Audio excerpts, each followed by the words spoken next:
The One Who Walks Away from Omelas by Nate Lee, Emily Tackett, Manuel Vega. Summary. The One Who Walks Away is about an almost utopian society that has no conflicts and everyone is happy. The speaker begins by describing the cheerfulness of community. He continues to talk about how everyone who lives in Omelas is content and has no problems with anything.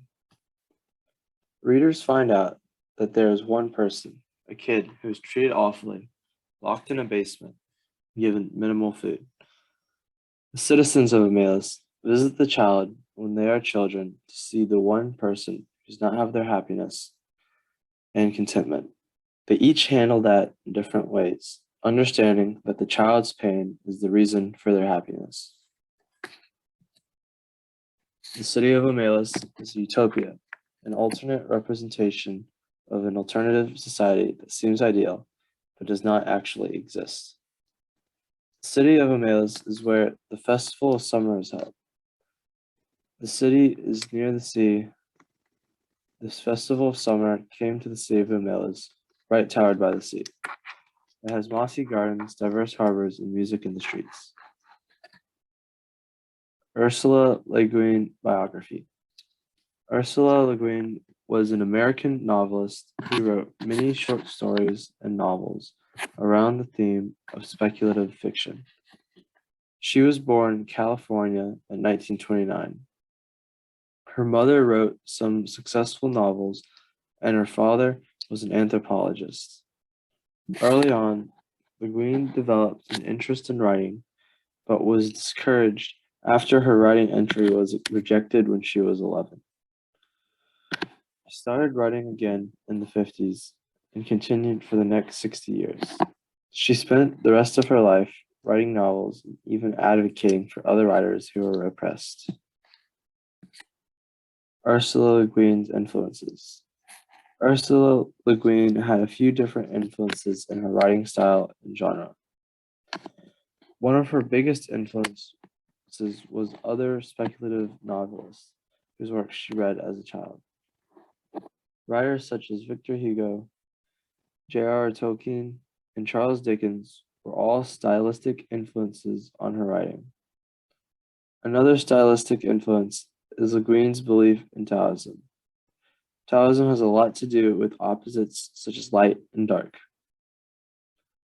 In other streets, the music beat faster, a shimmering of gong and tambourine, and the people went dancing. The procession was a dance. It is so thin that there are no calves to its legs, its belly protrudes, and it lives on a half bowl of cornmeal and grease a day. The first quote describes the city of Omelas and how there's happiness for all the citizens. The second quote describes the child who is kept hidden away and is oppressed by the rest of the community. The two quotes show the difference between the light and the dark in the story, which is one of the influences of Taoism. How this relates to different events. We can relate this story to many historical events and current events. One familiar historic event that has a very similar theme is the Holocaust. We can compare the child imprisoned to the Jews during the Holocaust. The Nazis wanted to make a utopian society like Omelas by removing Jews from society. So they imprisoned the Jews into concentration camps like the imprisonment of the child. Another event that we can compare the story to is the economic classes within America.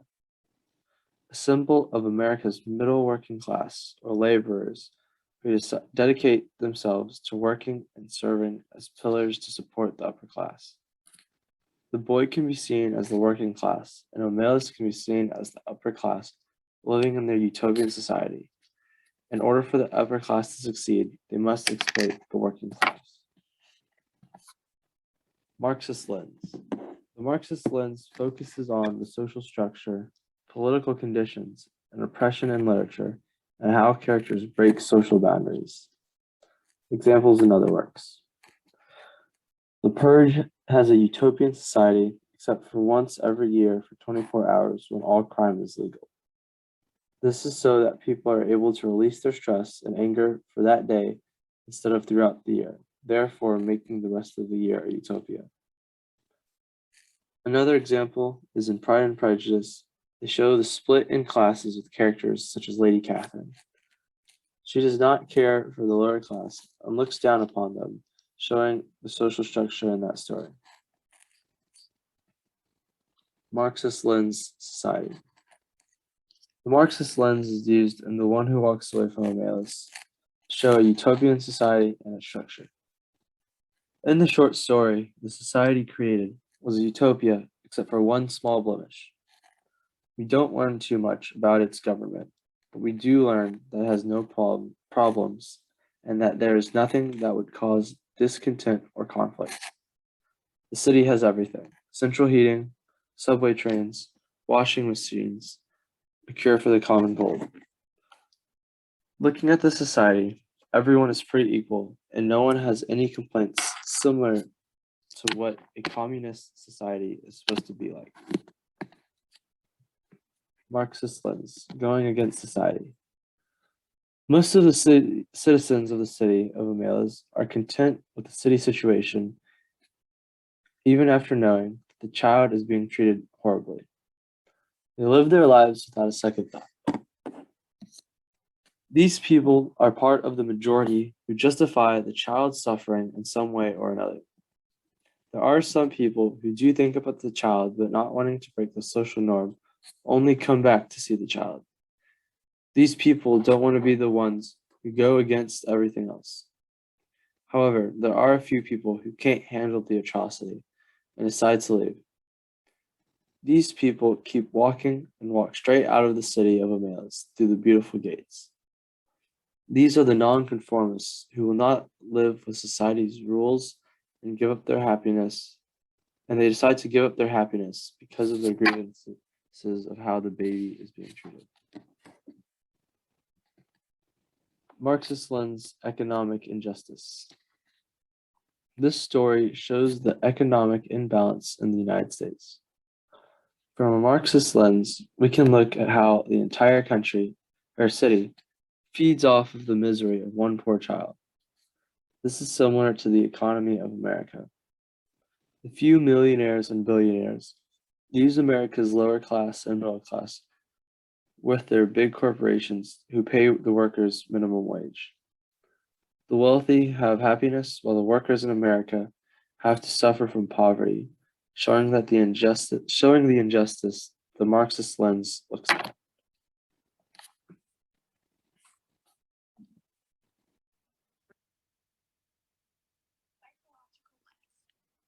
Psychological lens is a critical lens used to assist and analyze a character's mental state and how their actions are influenced by that state. It's an analysis of stories through several psychological lenses that were developed by psychologists such as Freud and Lacan. So today, we will be using this lens to psychoanalyze the people of Omaha, their reactions to the imprisonment of the child, and the child itself. Freud.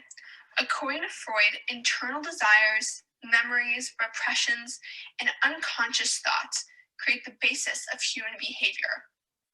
In literature, we take this methodology and apply it to the analysis of characters and character choices.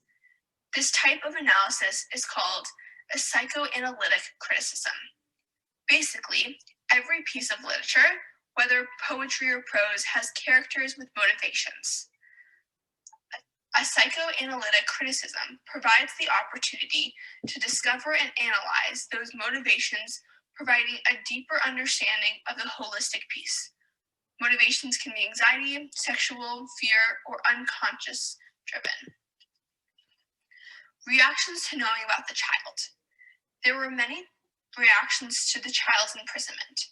Some people wanted to let the child go. Others left the town in disgust, and some felt that the child should be imprisoned in a cage forever. The general feeling in Omelas is that the happiness of the town is dependent on the torture and imprisonment of this child.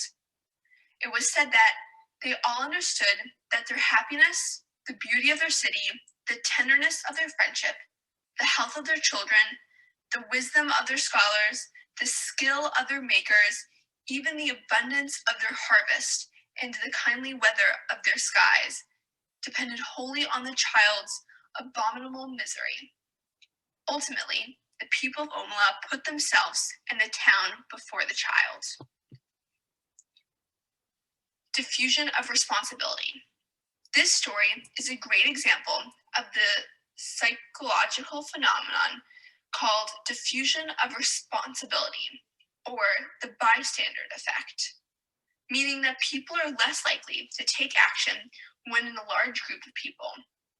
In this instance, the people of Omelas are less likely to take action for the child, since they are in a large group of people and don't want to stand out or make waves.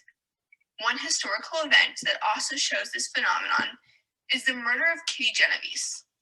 In the spring of 1964, Kitty Genovese was raped and murdered in a parking lot in New York.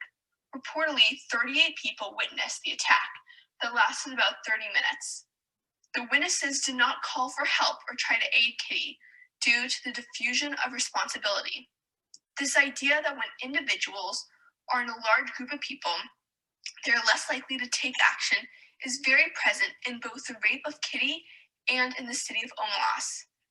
As a group, they decide that they are not going to take action to release the child, and even if one or two people want to release them, they won't, due to the psychological theory of diffusion of responsibility.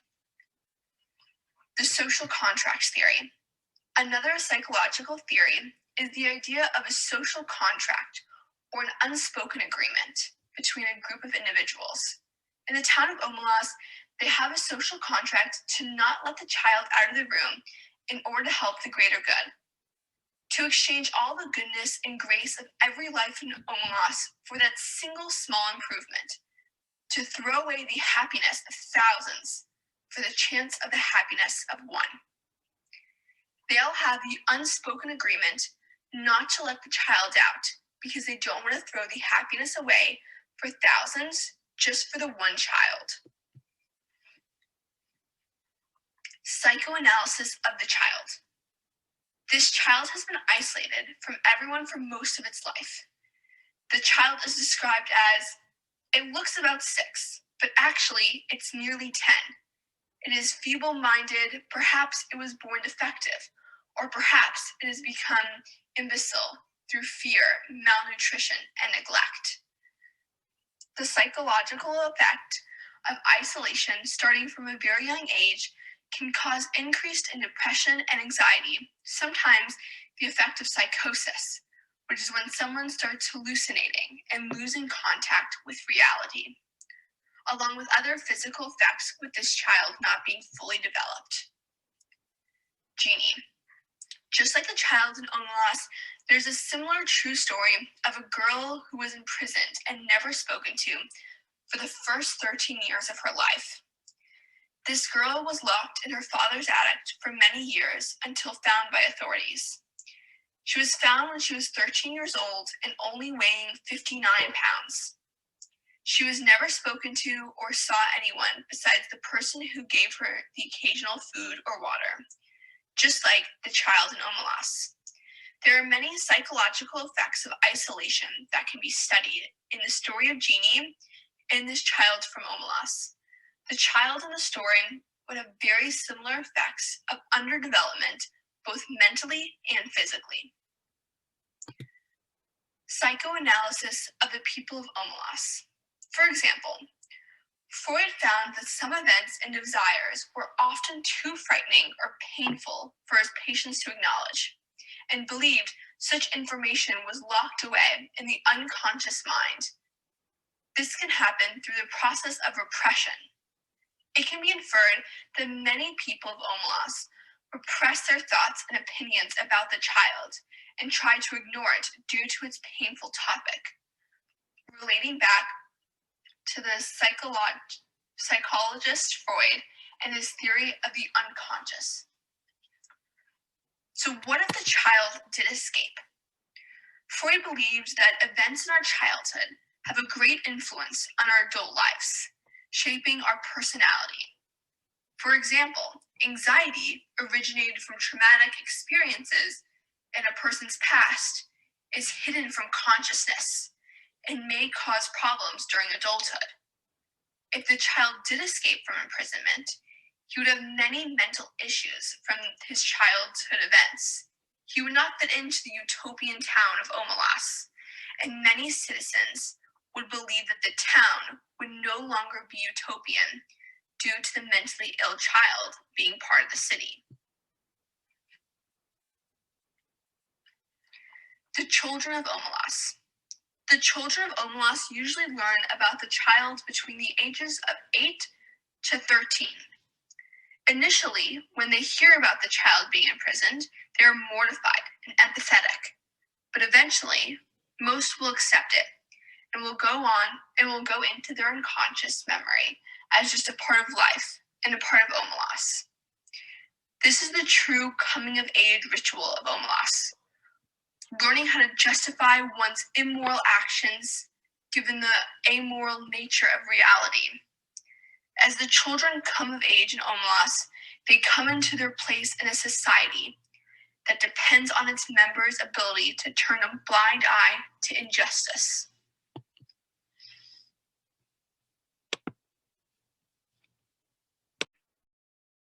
Archetypal lens. In criticism, archetype signifies narrative designs, character types, or images that are said to be identifiable in a wide variety of works of literature, as well as in myths, dreams, and even ritualized modes of social behavior. The archetypal similarities within these diverse phenomena are held to reflect a set of universal, primitive, and elemental patterns, whose effective embodiment in literary work evokes a profound response from the reader. The child. Under the city of Omelas, there is a basement underneath one of the beautiful public buildings. This basement has one room and one door that is locked. In that room, it contains a child of what seems to be 6 years old, but is actually 10.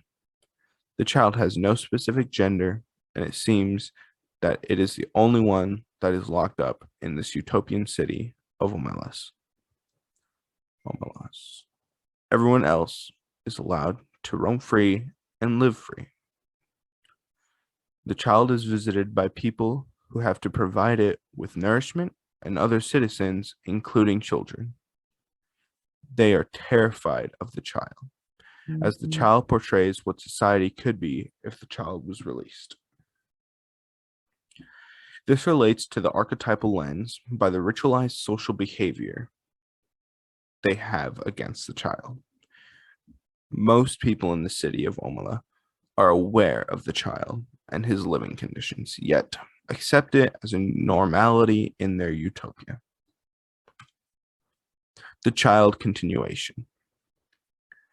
They all know it is there, all the people of Omelas. Some of them have come to see it, others are content merely to know it is there. They all know that it has to be in there. Some of them understand why, and some do not.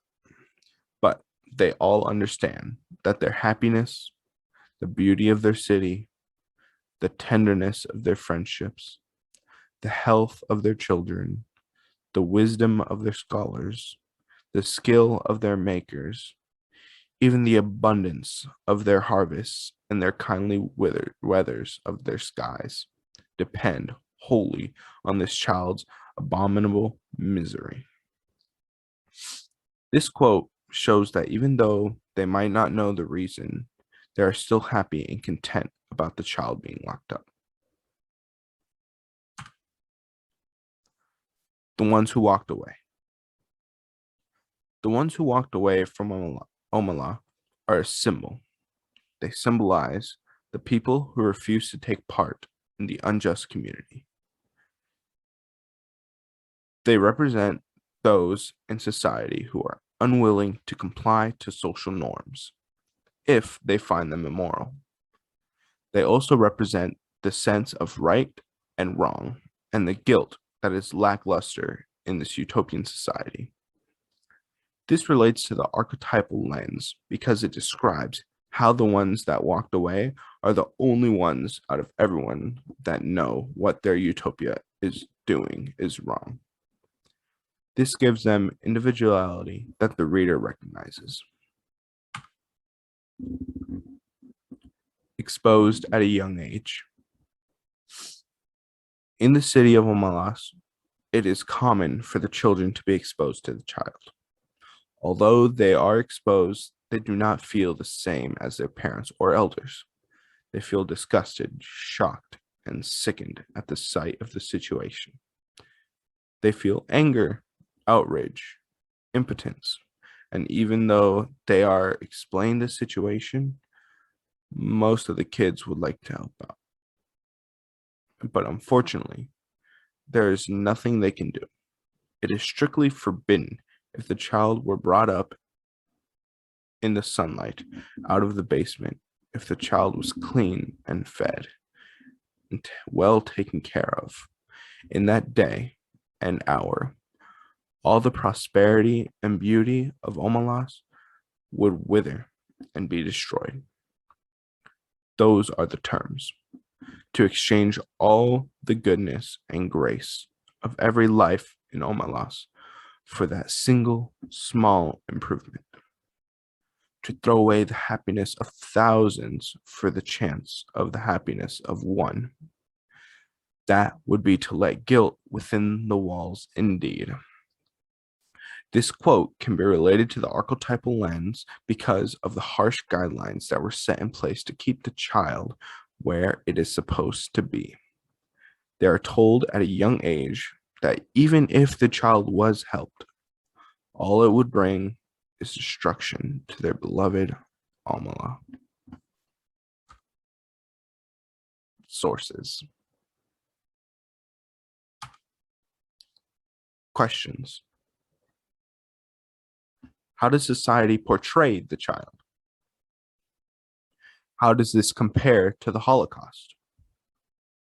What would you do if you were a citizen in Omelas? Does oppression of one make sense for the salvation of everyone else?